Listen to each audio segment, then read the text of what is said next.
संस्थाओं से जुड़े होंगे उनको टेक्निकल एजुकेशन जो जुड़े हुए मेडिकल कॉलेजेस में पढ़ रहे होंगे उनको मेडिकल कॉलेज का पाठ्यक्रम, जो नर्सिंग में पढ़ रहे होंगे उनको नर्सिंग का, जो फार्मेसी में पढ़ रहे होंगे फार्मेसी का, पैरामेडिकल का है पैरामेडिकल का, पॉलिटेक्निक वालों को पॉलिटेक्निक का, ITI वालों को ITI का पाठ्यक्रम हम उन बच्चों को उपलब्ध करवाएंगे, अच्छा कंटेंट उनको उपलब्ध करवाएंगे।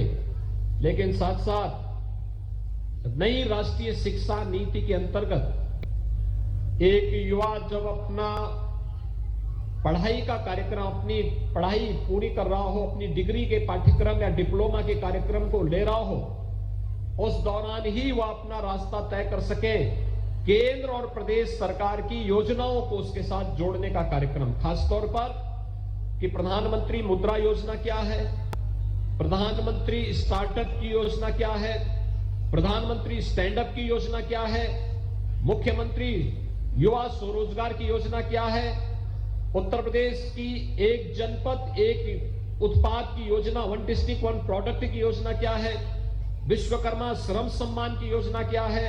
इन सभी योजनाओं को भी इसके साथ जोड़ने का कार्यक्रम होगा। आप अपने टैबलेट और स्मार्टफोन में देखेंगे कि वो सारे के सारे फंक्शन आपके पास वहां मौजूद होंगे। उनमें से किसी को भी आप क्लिक करेंगे, उससे संबंधित पूरी जानकारी आपको अपनी टैबलेट या स्मार्टफोन पर उपलब्ध होगी। कोरोना का प्रकोप बढ़ता जा रहा है और कोरोना की इस महामारी में न केवल ऑनलाइन एजुकेशन बल्कि ऑनलाइन एग्जामिनेशन के लिए भी हम तैयारी के लिए इस स्मार्टफोन और टैबलेट को उपलब्ध करवा रहे हैं। इसके अलावा किसी प्रतियोगी परीक्षा की तैयारी करनी हो, हम लोगों ने 10,000 ऐसे छात्र छात्राओं को जो किसी प्रतियोगी परीक्षा की तैयारी कर रहे हो, मेडिकल में नीट की तैयारी कर रहे हो, तकनीकी अच्छे संस्थान में जाने के लिए जेई की तैयारी कर रहे हो, या फिर वह एनडीए की, सीडीएस की, या फिर वे बच्चे किसी अन्य संस्थान में जाने की तैयारी कर रहे हो, चाहे वह यूपीएससी का हो या फिर उत्तर प्रदेश शासन से जुड़ी हुई किसी भी प्रादेशिक सेवा से जुड़ी हुई किसी भी प्रतियोगी परीक्षा की तैयारी, प्रदेश के अंदर हम निःशुल्क कोचिंग की सुविधा उपलब्ध करवा रहे हैं। और कोचिंग फ्री में कोचिंग है, क्योंकि मेरे सामने वो चैलेंज था जब कोरोना प्रारंभ हुआ था और लॉकडाउन लगा था। 15,000 बच्चे उत्तर प्रदेश के कोटा में फंस गए थे, अभिभावक सब परेशान। राजस्थान की सरकार, कांग्रेस नेतृत्व की सरकार थी, उसने सहयोग करने से इनकार कर दिया।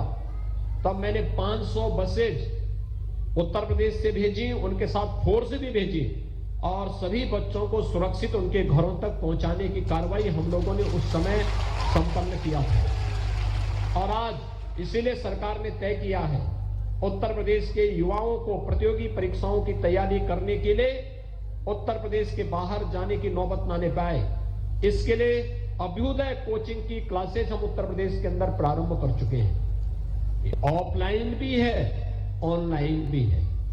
और ऑफलाइन में या ऑनलाइन में जो इसमें हम पाठ्यक्रम दे रहे हैं, बहुत अच्छा दे रहे हैं। जो लोग इस परीक्षा को उत्तीर्ण करने के बाद इसमें सफलता प्राप्त कर रहे हैं, उन लोगों को हमने इसके साथ जोड़ा है।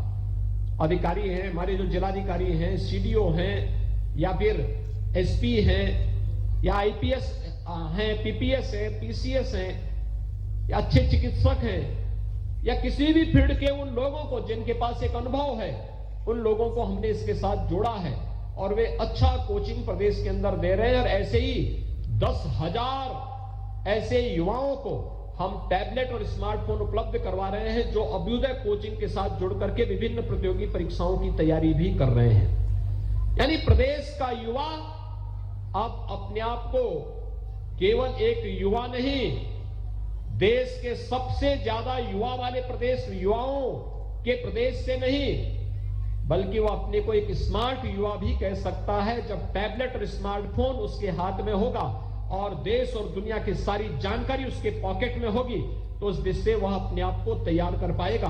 और आज ये सुविधा आपको उपलब्ध कराते हुए मुझे बहुत प्रसन्नता की अनुभूति हो रही है। मैं आज के इस अवसर पर आप सभी युवाओं से कहूंगा, देखिए, ज्ञान की कोई सीमा नहीं है, ये असीमित है।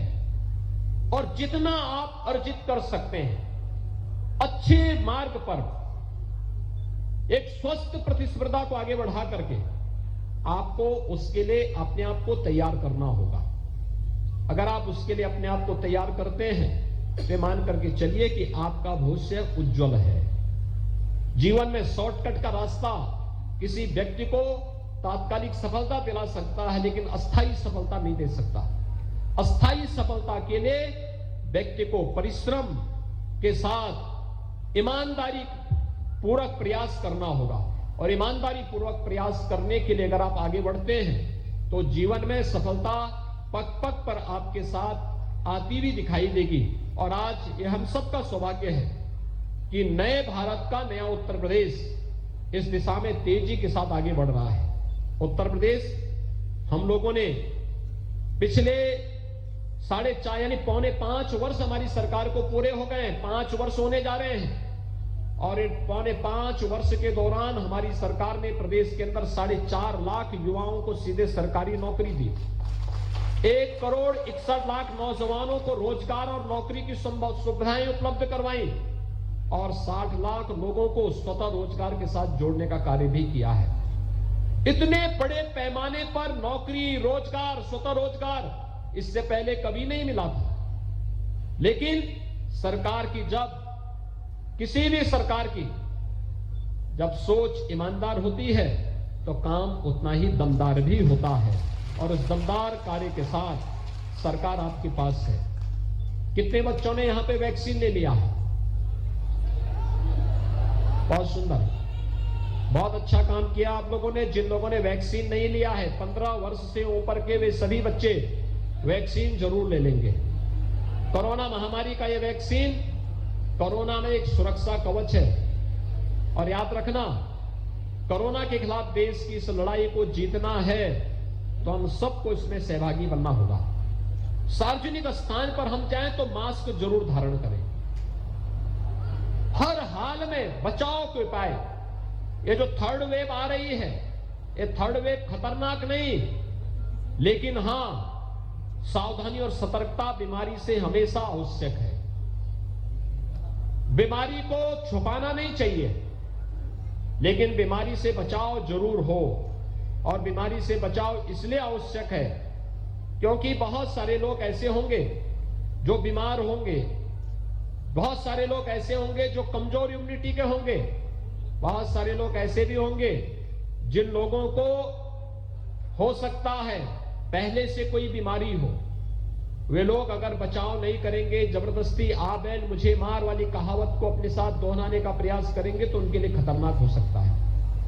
और इसलिए कभी भी बीमारी से भागना नहीं, घबराना भी नहीं, लेकिन सतर्कता और सावधानी जरूरी है। इसलिए वैक्सीन जरूर ले लेंगे। सरकार ने मुफ्त में वैक्सीन की व्यवस्था की है, सबके लिए वैक्सीन की व्यवस्था की है। आप सभी लोग इसका लाभ लेंगे इस विश्वास के साथ। एक बार फिर आप सभी युवाओं को टैबलेट उपलब्ध होने पर हृदय से बधाई। आज गोरखपुर को स्टेट का एक नया hotel, institute of hotel management का एक नया इंस्टीट्यूट गोरखपुर को प्राप्त हो रहा है। इसके लिए मैं बधाई देता हूं गोरखपुर वासियों को, एक बार यहां के युवाओं को इसके लिए भी बधाई देता हूं। यहां पर विकास की ढेर सारी योजनाएं, सड़क का है, पुल का है, पर्यटन से जुड़ी हुई योजनाओं का भी आज लोकार्पण और शिलान्यास हो रहा है। इसके लिए सभी जनप्रतिनिधियों को और जनता जनार्दन को मैं बधाई देता हूं। और पूज्य महाराज जी की प्रतिमा का आज यहां पर अनावरण हुआ है, इसके लिए मैं ब्लॉक प्रमुख भरोइया और ब्लॉक प्रमुख प्रतिनिधि के रूप में कार्य करने वाले संजय सिंह जी को हृदय से धन्यवाद देते हुए इस पूरे कार्यक्रम में